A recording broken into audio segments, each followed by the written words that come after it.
મિત્રો, આજે ગુજરાતના રાજકારણમાં સૂરજ પશ્ચિમ દિશામાં એટલે કે આથમણે ઉગ્યો છે. આ અમે નથી કહેતા, આ કીધું હતું રાજુ કરપડાએ. રાજુ કરપડાએ કીધું હતું કે સૂરજ પશ્ચિમે જશે એટલે કે હું ભાજપમાં જોડાઈશ તો માની લેજો કે સૂરજ આથમણે ઉગશે.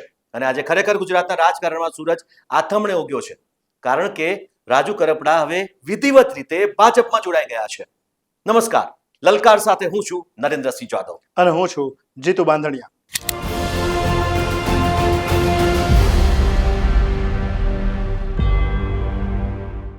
જે રીતે રાજુ કરપડા કહેતા હતા કે હું ક્યારેય ભાજપમાં નથી જોડાવાનો, હું ખેડૂતોના હિત માટે લડતો રહીશ, પરંતુ એ જ રાજુ કરપડા હવે ભાજપમાં જોડાઈને જેન્ટલમેન બની ગયા છે. જીતુભાઈ, રાજુ ખરેખર જેન્ટલમેન બની ગયા જેન્ટલમેન. બંને દ્રશ્યો, પહેલા ખેસ એમણે આમ આદમી પાર્ટીનો પહેર્યો અને હવે કેસરિયા કર્યા. પણ યાદ આવે છે આપણને રાજુ કરપડા જેવા કેટલાય નેતાઓ જેમની આજે આપણે યાદ કરવા છે, કારણ કે એ બધા એક વખતે લોકોના હિતની વાત કરે છે, ટોળાઓ ભેગા કરે છે, લોકોની લાગણીઓથી રમે છે, અને પછી એ જ લોકોને મદદ કરવા માટે મારે પક્ષમાં જોડાવવું પડશે આવી સુફિયાની વાતો કરે છે. બિલકુલ. અને એવું પણ કહેતા જોવા મળ્યા, ન માત્ર રાજુ કરપડા, એવા અનેક નેતાઓ છે કે જે ભાજપમાં પડી ગયા છે, કોઈ કોંગ્રેસમાં પણ પડ્યું છે, પરંતુ તે બધાનો એક જ સૂર, અને એ પણ તમામ લોકો આંદોલનમાંથી બહાર આવેલા નેતાઓ. અને હવે સત્તા પક્ષ હોય, મોટા ભાગના સત્તા પક્ષમાં ગયા છે, એકાદ બેને બાદ કરતા બાકી મોટા ભાગના જે આંદોલનમાંથી જન્મેલા નેતાઓ સત્તા પક્ષમાં ગયા છે. આજે તેની વાત કરવી છે, અને કઈ રીતે પ્રજાને તેઓ મૂર્ખ બનાવે છે, પ્રજા હોય કે પોતાનો સમાજ હોય, કઈ રીતે મૂર્ખ બનાવીને પોતાનો ફાયદો લઈ લે છે ને તેની વાત કરવી છે. સૌથી પહેલા આપણે રાજુ કરપડાને સાંભળીએ. આજના રાજુ કરપડાને તો આખા ગામે સાંભળ્યા છે, બહુ બોલ્યા છે, લોકોએ એકબીજા સુધી પહોંચાડ્યું છે કે જો હવે રાજુ કરપડાના સૂર બદલાયા. પણ તમને યાદ કરાવીએ કે આ માણસ કેવો દમદાર બોલતો હતો, ખેડૂતોને કેવી રીતે પાનો ચડાવતો હતો, અને એના ભાષણના શબ્દો શું રહેતા હતા એ તમને સંભળાવી. પરંતુ એ પહેલા આપણે એ પણ સંભળાવી દઈએ આજે જ શું કીધું, તો ખ્યાલ આવશે આપણા મિત્રોને, દર્શકોને, કે આજે શું કીધું અને પહેલા રાજુ કરપડા શું કહેતા હતા. પહેલા આજની વાત કરીએ. હું જેલમાં ગયો, ઘણા બધા વિચારો આવ્યો, ઘણું બધું મંથન કર્યું, ત્યારે એક વાત ચોક્કસથી સમજાણી કે ખરેખર જો ખેડૂતોનું હિત ઈચ્છીએ છીએ, ખેડૂતના ખેતર સુધી સિંચાઈનું પાણી પહોંચાડવું છે, ખેડૂતોને સમૃદ્ધિ તરફ લઈ જવા છે, તો સત્તા પક્ષની સામે રહી માત્ર આંદોલનો કરી, જિંદાબાદ મુર્દાબાદના નારાઓ બોલાવી અને સતત સરકારનો વિરોધ કરીને ખેડૂતનું હિત નહીં કરી શકાય. ખેડૂતનું હિત સત્તા પક્ષમાં રહીને જ થશે. બહાર રહીશું, વિપક્ષમાં આવીશું કે આંદોલન કરતા આવીશું તો નહીં થાય, તેવું રાજુ કરપડા ખુદ સ્વીકારે છે. અને હવે જીતુભાઈ, આપણે એ પણ સંભળાવીએ આપણા મિત્રોને કે અગાઉ રાજુ કરપડાએ શું કીધું હતું, અને એમને આટલા વર્ષે સમજાવ્યું કે સત્તાની સામે મળીને કઈ નહીં થાય. તો ડેફિનેટલી આપણે એમની જૂનો વિડીયો આપણે બતાવીએ. મને યાદ છે લગભગ 2017 રાજુ કરપડા આંદોલન કરતા આવ્યા છે ખેડૂતોના હિતના મુદ્દે. આજે 2026 એટલે કે 9 વર્ષ જેવો સમય તેમણે કાઢ્યો. કોઈ પણ કરે કે રાજુ કરપડાને તો આમ કરશું, ભાજપમાં લઈ લેશું, લોકડું ઢીકડું કરી લેશું, એને કહીએ છીએ સુરત દાદા ઉગમણા ઉગવાની બદલે જેથી આથમણા ઉગે ને તેથી સમજો કે રાજુ કરપડા ભાજપનો ખેસ કરે. બાકી નાના નાના લંગુરિયાઓ જે ગામો ગામ દલુડિયાઓ ફરે છે એને ખબર જ નથી કે એનો ગુરુ અડધી રાતે મારાથી પીવે છે, એ ખબર જ નથી. અહીંયા ફિલોસોફી આજુબાજુના ગામમાં કરે, અમારી ઓળખાણ, અમારો સંબંધ, એટલે કોન્સ્ટેબલ તમારી આબરૂ નથી રાખતો, શું કામ સંબંધની ફિલોસોફી કરો છો? એક પણ કાયદો જાણતા નથી, એક પણ નિયમથી વાકેફ નથી, અધિકારીને ખખડાવીને કઈ શકવાની તાકાત નથી. આવા લોકો સત્તામાં બેઠા છે, એને પણ કહીએ છીએ આપણા મૂળી તાલુકાનું ભલું કરવું છે, આવો સૌ સાથે મળીને ખેડૂતો માટે સૌ સાથે મળીને ખેડૂતો માટે લડીએ, આવું ગાય વગાડીને રાજુ કરપડાએ કીધું. અને જે આજે બોલ્યા એમાં પહેલું જ વાક્ય બોલ્યા કે હું જેલમાં ગયો અને એમાં બહુ મનોમંથન કર્યું. એ મનોમંથનના અંતે એમનું તારણ એવું આવ્યું કે ખેડૂતોનું ભલું કરવું છે તો સત્તા પક્ષમાં જવું પડશે. જેલમાં બેઠા બેઠા જ આ વિચાર આવ્યો હતો, કારણ કે જે રીતે સરકારે કેસ લગાડ્યા હતા રાજુ કરપડા પર, અને તેના કારણે વિચાર આવ્યો આના કરતા તો સત્તા પક્ષમાં રહી જવું. તો જેમ અગાઉના નેતાઓ અલ્પેશ ઠાકોર હોય કે હાર્દિક પટેલ હોય, તેની સામે જે અસંખ્ય કેસ થયા હતા, ભાજપના કેસ પહેરતાની સાથે જ બધા કેસ ખેંચી લેવામાં આવ્યા, તેમ કદાચ લાલચ જાગી હશે કે મારો સામેનો કેસ પણ પાછો ખેંચી જશે. ખેંચી શકે. અને હા. જે રીતે એમણે વાત કરી કે ભાઈ હિત કરવું છે, ખેડૂતોનું હિત કરવું છે તો મારે સત્તા પક્ષમાં જોડાવું કરશે. ઘણા બધા ખેડૂતોને આજે સવાલ થતા હશે હમ. કે આમાં કોના હિતની વાત છે, ખેડૂતના કે રાજુ કરપડાના? હમ. અને જેલમાંથી છૂટીને પછી એમને આ બધા વિચારો આવ્યા. હવે અત્યારે હાર્દિકની ને અલ્પેશની સ્થિતિ જોઈએ ને તો આપણને યાદ આવે છે પેલા કેટલું બોલતા હતા, હમ. હવે બંધ છે. આ જેલમાં હતા ત્યારે મગજમાં વિચારો બહારના ચાલતા હશે. એટલે મને એવું લાગે છે કે અત્યારે છૂટીને બહાર હોઈને બહાર આવીને કેસરીઓ ધારણ કરીને ફરીથી બહાર હોવા છતાં જેલમાં હશે ને એ સ્થિતિ આમની થઈ જશે. બિલકુલ જેલ જેવી સ્થિતિ, કારણ કે પક્ષમાં હવે બોલવાની જે મર્યાદા ચોક્કસ આવી જશે, લગામ આવી જશે. જે રીતે હાર્દિક પટેલને આવી ગઈ, અલ્પેશ ઠાકોરને આવી ગઈ, તેવી રીતે ચોક્કસ લગામ તો આવી જ જશે અને એ વાત સૌ કોઈ સ્વીકારશે. પરંતુ જે રીતે અગાઉની પણ આપણે જીતુભાઈ વાત કરીએ, હાર્દિક પટેલ હોય જે ગાય વગાડીને કહેતા હતા, અરે આપણા અત્યારના પીએમ સાહેબ સામે પણ બેફામ રીતે વાણીવિલાસ કરતા બેફામ હતા. વાણીવિલાસ કર્યો છે હાર્દિકે. હા, હા. અને હાર્દિકના આ જ વાણીવિલાસના કારણે, હાર્દિકના તેવરના કારણે હમ.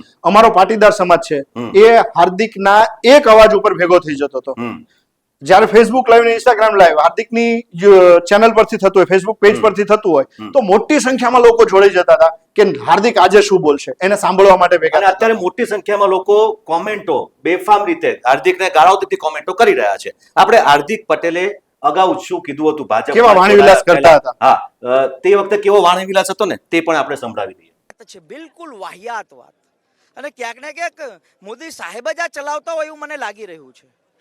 જેથી હાર્દિક ગુજરાતની અંદર રાજકીય રીતે, સામાજિક રીતે એનું અસ્તિત્વ ઘટે એટલા માટે ભારતીય જનતા પાર્ટી જ આવા ખોટા ન્યૂઝો ચલાવી રહી છે. હું ત્યાં જઈને એવું તો ન કહી શકું કે માં ગંગાને મુજે બુલાયા હે, કેમ કે ખોટું બોલવું મને ગમતું નથી. તમને શું લાગે છે હાર્દિકને અત્યારે જે આ નિવેદન આવ્યું છે ને અત્યારે હાર્દિકની જે સ્થિતિ છે એ જોતા તમને એવું લાગે છે કે હાર્દિક ત્યારે ખોટું બોલતો હતો કે હવે બોલતો હશે? પણ આ ગામનો છોકરો, કામનો છોકરો, એવા કેમ્પેન કરીને પોતે કરેલા કામ લોકોની સામે અત્યારે હાર્દિક મૂકી રહ્યો છે. એ તો ધારાસભ્ય તરીકેની ગ્રાન્ટ મળે એટલે કામ તો કરવા જ પડે, બતાવવા જ પડે. પણ એ કામને, એટલે મારો મુદ્દો એ જ છે કે એ કામ કરીને લોકોને બતાવી રહ્યા છે. અહીં કામ કરવાની વાત આવે તો તમને શું લાગે છે કરપડા હવે સત્તામાં છે, હમ. કરપડાએ જે યાદી ખેડૂતો માટે બનાવી હશે કામની યાદી, હમ. એ કામ કરપડા કરી શકશે? આવું જ જીતુભાઈ અલ્પેશ ઠાકોરના ટાઈમમાં પણ આ જ પ્રકારનું તેમના નિવેદનો જોવા મળ્યા હતા અને હવે અલ્પેશ ઠાકોર ભાજપમાં છે, ભાજપના ધારાસભ્ય છે. મિત્રો, અલ્પેશ ઠાકોર જ્યારે ઠાકોર સેનાનું આંદોલન કર્યું હતું અને એક ગુજરાતમાં ઠાકોર સમાજમાં એક મોટો જુવાળ ઉભો થયો હતો અને ત્યારબાદ અલ્પેશ ઠાકોર ખુદ કહેતા હતા કે હું કોઈ પક્ષમાં જોડાવાનો નથી. અને ત્યારબાદ એવું નિવેદન આવ્યું હતું કે ભાજપ અને કોંગ્રેસ બંને તરફ મારા દ્વાર ખુલ્લા છે, હું ક્યાં જઈશ તે હું પછી તમે જનતા નિર્ણય કરશે, ઠાકોર સમાજ નિર્ણય કરશે અને ઠાકોર સમાજનો મુખ્યમંત્રી હશે તે જે પક્ષ તેને માન્યતા આપશે ત્યાં હું જઈશ, વગેરે વગેરે ઘણા બધા નિવેદનો કર્યા.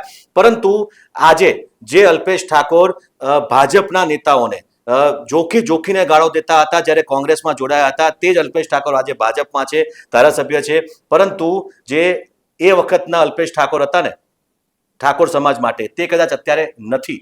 નો ડાઉટ ઠાકોર સમાજ એની સાથે છે, જે રીતે પાટીદાર સમાજ હાર્દિક પટેલની સાથે અત્યારે નથી, પરંતુ અલ્પેશ ઠાકોરમાં તેવું નથી. અલ્પેશ ઠાકોરમાં ચોક્કસ ઠાકોર સમાજ તેની સાથે છે, પરંતુ સમાજના કામ કેટલા કરાવી શકે છે ને ધારાસભ્ય તરીકે તે જોવું પણ અત્યારે ખૂબ જ જીતુભાઈ મહત્વનું આપણે રહેશે. તમે તો આ બધા જે નેતાઓ છે એમનાથી નજીક રહ્યા છો, એમને નજીકથી એમની જે કામ કરવાની શૈલી છે ને એ જાણો છો. તમને શું લાગે છે એમનાથી એ પ્રજાના કામ એ જે ધારતા હતા એ તેવરથી કરાવી શકતા હશે?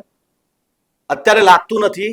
અત્યારે શું કહેવાય, ભાજપમાં એક પ્રકારે લગામ આવી જાય, કોઈ પણ નેતા હોય એક પ્રકારની લગામ આવી જતી હોય છે, એટલે તેમને મનાવીને સમજાવીને મિનિસ્ટરો પાસે, સીએમ પાસે કામ કરાવવા પડતા હોય છે. જ્યારે વિપક્ષમાં હોય ત્યારે વિપક્ષવાળા ઉઠીને અવાજ ખોલીને બોલે ત્યારે તેના કામ થતા હોય છે. ગાંધીનગર સચિવાલયમાં એવું પણ કહેવાય છે કે ભાજપ કરતા કોંગ્રેસ વાળાના કામ જલ્દી થાય છે, કારણ કે તે વિપક્ષમાં છે અને તેના કારણે કેટલાક ભાજપના ધારાસભ્યો જેવો બળાપો કાઢતા હોય છે. આના કરતા વિપક્ષમાં હોય ને તો અમારા કામ જલ્દી થઈ જાય. સરકારમાં ધારાસભ્યોના કામ જલ્દી થતા નથી. ઇવન હમણાં આપણે જોયું હશે કે બરોડાના કેટલાક ભાજપના ધારાસભ્ય બળાપો ઠાલ્યો હતો, અધિકારીઓ અમને ગાંઠતા નથી. ખેર, આ તો અલગ વાત થઈ. પરંતુ ઓવરઓલ જોવા જઈએ ને તો જે સિંહ હતા સામે બહાર રહીને, તે આમાં આવીને કદાચ બકરી બની જાય છે, બોલી શકતા નથી. રાજુ કરપડામાં શું થશે ને એ આપણે જોવાનું રહેશે. કારણ કે રાજુ કરપડાએ ઘણી બધી યાદી કદાચ તૈયાર કરી હશે ખેડૂતોના હિત માટેની, જે રીતે આજે એમણે નિવેદન આપ્યું કે ખેડૂતોના હિત માટે જ હું સત્તા પક્ષમાં જોડાયો છું. અને ખેડૂતો માટે હું લડું છું આવું જ્યારે કહેતા હતા ત્યારે એમણે બહુ મોટી યાદી બનાવી જ હતી. તમે એના જો કામની યાદી કરો તો જુદા જુદા કામ તમને જે યાદ આવે એમાંથી સૌથી પહેલું કે ખેડૂતોને એમને ટેકાના ભાવ મળતા નથી, આ મુદ્દે એમણે કાયમ લડાઈ કરી છે. જી, તો આશા રાખીએ જોડાયા છે રાજુ કરપડા હવે સત્તામાં, એ નિવેદન આજે જ એમણે એવું કર્યું છે કે હવે હું ખેડૂતોના હિતની વાત કરીશ. તો ભાવનો જે મુદ્દો છે એમાં ખેડૂતોને ફરિયાદનો મોકો નહીં રહે, એના માટે રાજુ કામ કરે. અને એ પણ એક એવી આશા રાખીએ કે 2017માં પ્રધાનમંત્રી ફસલ યોજનામાં ખેડૂતોને પૈસા નથી મળ્યા અને હાઈકોર્ટે પણ કહ્યું હતું કે તેમને ખેડૂતોને પૈસા મળવા જોઈએ, તે લડત પણ ઉપાડી હતી તેમણે.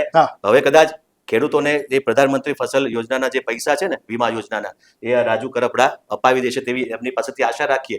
સાથે જ તમારા સુરેન્દ્રનગર જિલ્લાને પણ વાત છે, તે કદાચ પૂરી થઈ જશે. સુરેન્દ્રનગર જિલ્લામાં માપણીને લઈને જે વિવાદ ઘણા સમયથી ચાલે છે, લગભગ 30,000 જેટલી અરજીઓ પેન્ડિંગ, 30,000 થી અરજીઓ પેન્ડિંગ છે. એ મુદ્દો પણ ઉઠાવ્યો હતો રાજુ કરપડા અને મોટા પાયે ઉપાડ્યો હતો અને એ મુદ્દા ઉપર તો બહુ લડ્યા છે.